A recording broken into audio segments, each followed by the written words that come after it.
Greetings of peace and good morning to everyone. First, I would like to introduce further myself. I am Dr. Ronald Adamat, former CHED Commissioner, former Congressman of the 10th Congress of the Philippines, and Chairman of the BIPSD, Volunteers for Inday for President for Sustainable Development, and co-convener of the DDS Saraol Confederation. We, the intervenors in the Supreme Court case GR President Sara Duterte, addressed the grave concerns regarding the actions of the House of Representatives Committee on Justice in the impeachment case against Vice President Sara Duterte. We believe the committee has bounds, abused its discretionary and violated abused its discretion and violated the Constitution. Specifically, we take issue with, number one, the committee's mini trial, which usurps the Senate's role as the sole impeachment court in the guise of conducting hearings. Number two, issuing subpoenas for evidence not attached to the complaint, amounting to a fishing expedition, effectively aiding and siding with the complainants. Number three, denying Vice President Duterte equal protection under the law, as seen in the differing treatment of the impeachment case against President Marcos Jr. Number four, violating due process, undermining the separation of powers. This is not just procedural issues. It's a blatant attempt to undermine Vice President Duterte's credibility and block her path to 2028. Notice how the committee ignores President Marcos Jr.'s 4 billion pesos plus confidential funds a year and zeroes in on BP Sara's 125 million confidential funds, which COA already cleared. This selective justice exposes the committee's true intent: political persecution, not accountability. We then urge the Supreme Court to sit through this charade and uphold the Constitution. The people deserve accountability, not politically motivated witch hunts just to pin down Vice President Sara Duterte. Thank you very much.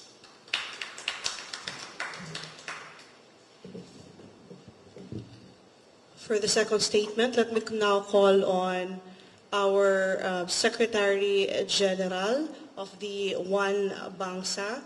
We have Mr. Edizer Lumtan. Thank you, Dagang Salamat, Attorney. Sa lahat po ng nandito at sa mga kasama na Ubans and entrepreneurs, magandang umaga po sa ating lahat. And on behalf of our President and Chairman of the One Bangsa Moro Movement with us here, Mr. Alan Maulana Alan Balani, I am here to present, at least read to you kung ano po ang dahilan ng pag-intervene ng mga officers ng One Bangsa Moro Movement. The statement goes, April 10, 2026, One Bangsa Moro Movement or One Bangsa. Interveners urge the Supreme Court to hold constitutionally confirmed impeachment proceedings against Vice President Sara Duterte. The other side, Movance interveners, officers, members, and professionals associated with the One Bangsamoro movement, together with young lawyers and citizens from Mindanao and beyond, respectfully announce that we have filed before the Supreme Court a motion for leave of court to intervene and to admit the attached petition and intervention in the pending impeachment related cases involving the proceedings against Vice President Sara Z. Duterte, docketed GR number E05546, Torion et al., and of course, the Vice President's petition E05667. We made one point clear at the outset. We are intervening in our individual capacities as Filipino citizens and taxpayers, and our participation is personal, civic, and constitutional. We intervene because, to us, this case is no longer about one public official alone. As our petition and intervention states, it has become a constitutional controversy over the limits of the impeachment power, the integrity of the House's threshold review, the requirement of informed House participation before the referral, the validity of the committee's ruling on sufficiency, the impermissible use of subpoenas as a fishing expedition, and the duty of the Supreme Court to arrest grave abuse before a constitutionally defective process hardens into precedent. We believe in our intervention is proper under Rule 19 of the Rules of Court because we have a direct legal interest in the matter of litigation, in the success of the principal petition, and in preventing a precedent that would dilute the constitutional safeguards governing impeachments. As citizens and taxpayers, we are directly affected with constitutional processes altered, selectively applied, or transformed into instruments of arbitrary government actions. As lawyers, professionals, and many of us also come before the court with a personal stake in the preservation of constitutional structure, due process, and the rule of law. Our intervention is not intended to delay the case. It is intended to assist the court. We support the principal petition and adopt its core constitutional challenge. But we also present an additional and distinct public interest perspective that the challenge proceedings of the House Committee on Justice, particularly its handling and referral of the complaints, its ruling on sufficiency in form, substance, and grounds, and in the subsequent approval of the broad subpoenas, threatened to convert the constitutional power to impeach into an open-ended instrument of selective investigation and political harassment. In our petition and intervention, we ask the Honorable Court to resolve issues that go to the heart of constitutional order. We ask whether the House Committee on Justice committed grave abuse of discretion in handling the referral of the 2026 impeachment complaints, including compliance with the constitutionally mandated first mode sequence, timelines, and the requirement that House members be meaningfully informed before referral. We ask whether the committee gravely abused its discretion in declaring the Sabalia and Cabrera complaints sufficient in form and substance, despite what we submit are fatal defects in its endorsements, serial filing, and insufficiency of their pleaded ultimate facts and attachments.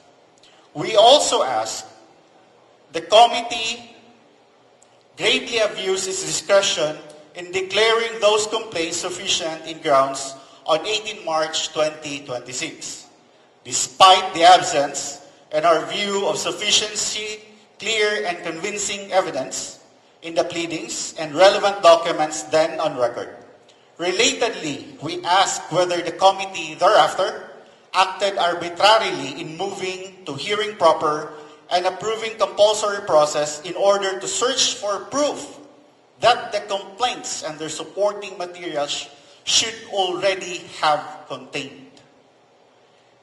a central part of our intervention concerns the subpoena proceedings of March 25, 2026. We have specifically raised the issue of whether those proceedings and the subpoenas issued pursuant to them constitute an impermissible fishing expedition designed to cure the facial infirmities of the complaints rather than examine evidence supporting adequately pleaded and already sufficient charges. That issue is not incidental in our petition. It is one of our principal constitutional objections. We have likewise placed before the court the issue of selective and arbitrary treatment. In our petition, we ask whether the committee's treatment of the Duterte's complaint, as compared with other impeachment complaints, dismissed for lack of ultimate facts and nexus, including the impeachment complaints previously filed against President Marcos Jr., violates the requirement of uniform application of constitutional standards, the rule of law, and the guarantee against arbitrary government action. We further ask the court to consider whether the public statement of a committee leader that we have the numbers is itself evidence of prejudgment, partially and reduction of a constitutional gatekeeping process into political arithmetic. To us, that question is not rhetorical. It goes directly to whether the committee remained constitutional gatekeeper or had already become a political facilitator of a predetermined result. We filed because we believe these are not abstract political disagreements.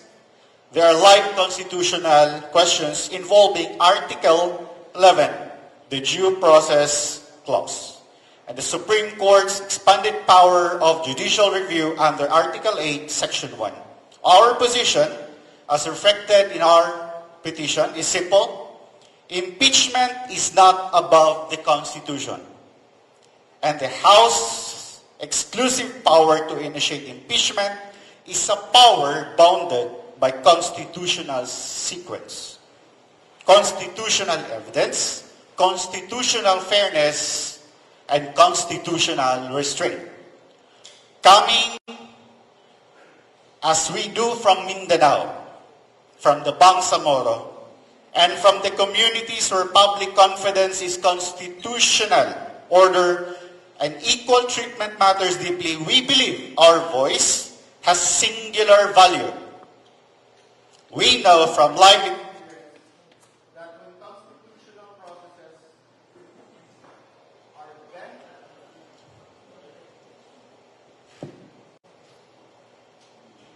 we know from the life experience and when constitutional processes are bent from expediency, selective treatment, or unbound coercive power, the injury is not limited to the respondent or one case. It weakens public trust in institutions themselves. That is why we intervene. We therefore respectfully ask the public to see this filing for what it is, not a partisan maneuver, but a lawful invocation of a procedural remedy so that the Supreme Court may resolve grave constitutional questions with the fullest legal illumination possible. After all, the Constitution must govern impeachment, not the other way around. Assalamualaikum.